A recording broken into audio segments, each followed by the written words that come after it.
Rasulullah Shallallahu Alaihi Wasallam. Proses penurunan wahyu sangatlah berat karena diturunkan melalui perantara malaikat Jibril. Saat malaikat Jibril menyampaikan wahyu tersebut, Rasulullah merasa berat karena tidak bisa melaksanakan perintah malaikat Jibril. Tetapi setelah berkali-kali malaikat Jibril mengulang, akhirnya Rasulullah SAW dapat menerimanya. Begitupun saat menerima ayat-ayat yang lain, Rasulullah selalu merasa ketakutan dengan segala sesuatu yang mengiringi ayat-ayat tersebut. Begitu sulitnya Rasulullah dalam menerima wahyu membuktikan bahwa peristiwa turunnya Al-Quran merupakan suatu kejadian yang sangat luar biasa. C. Menghayati kebenaran penurunan Al-Quran. 1. Pengertian turunnya Al-Quran.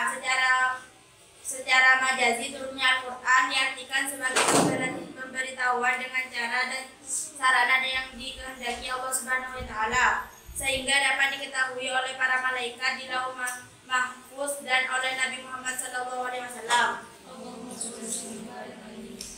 A. Al-Quran. Al-Quran itu diturunkan ke langit dunia pada malam Al-Qadar sekaligus lengkap dari awal sampai akhir. Dalam tempo 20 tahun atau 23 tahun atau 25 tahun berdasarkan pada perbedaan yang terjadi tentang berapa lama Nabi berfungsi di Makkah sesudah beliau diangkat menjadi Rasul. B. Al-Quran itu diturunkan ke langit dunia sebanyak 20 kali Lailatul Qadar dalam 20 tahun atau 23 kali Lailatul Qadar dalam 23 tahun atau 25 kali Lailatul Qadar dalam 25 tahun. C. Al-Quran itu permulaan turunnya ialah di malam Al-Qadar. Kemudian diturunkan setelah itu dengan berangsur-angsur dalam berbagai waktu. Adapun pendapat bahwa Al-Quran diturunkan 3 kali dalam 3 tingkat.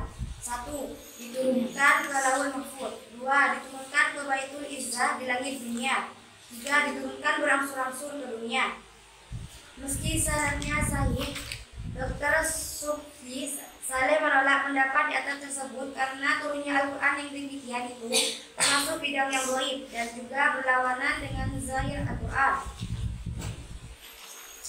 Al-Quran diturunkan dalam waktu 22 tahun, 2 bulan, 22 hari, yaitu mulai dari malam 17 Ramadan tahun 41 dari kelahiran Nabi sampai 9 Zulhijjah Haji Wada tahun 63 dari kelahiran Nabi atau tahun 10 Hijriah.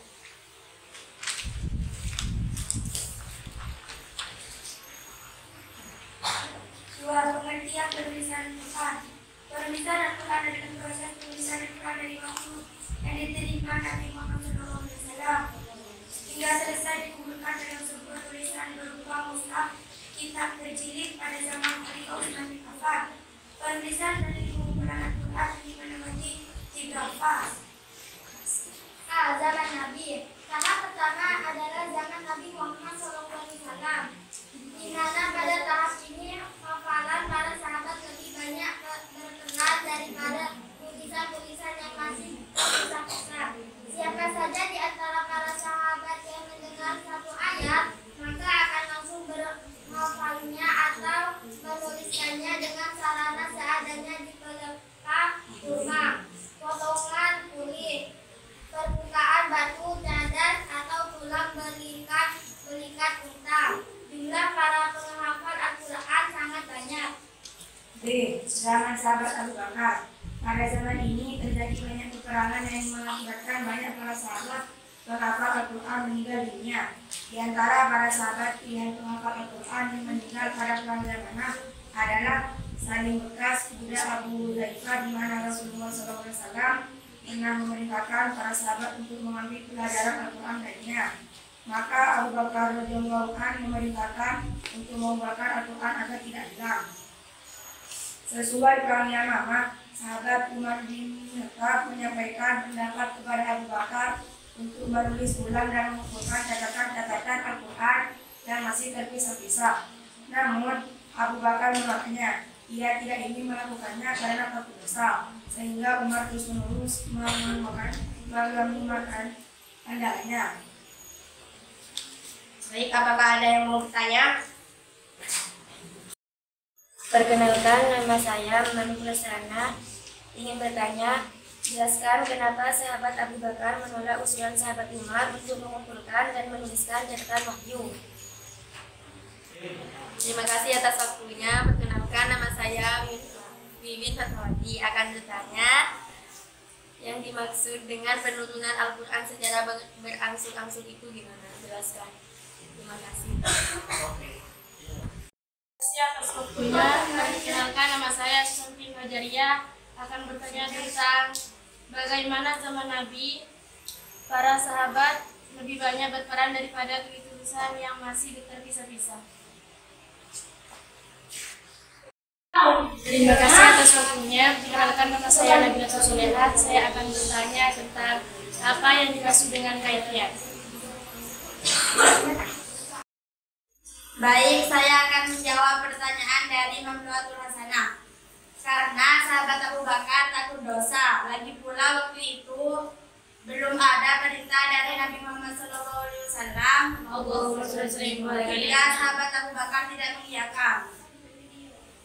Dan saya akan menjawab pertanyaan dari Wiwin Fatmawati. Karena Al-Quran diturunkan sesuai dengan peristiwa yang terjadi. Saya akan menjawab dari pertanyaan Susan. Karena kurangnya sarana. Saya akan menjawab pertanyaan dari Nabila Soleha. Kaifiyat adalah tata cara. Baik, hanya ini yang dapat kami sampaikan. Apabila ada kata-kata yang kurang berkesan, kami minta maaf. Wassalamualaikum warahmatullahi wabarakatuh. Waalaikumsalam warahmatullahi wabarakatuh.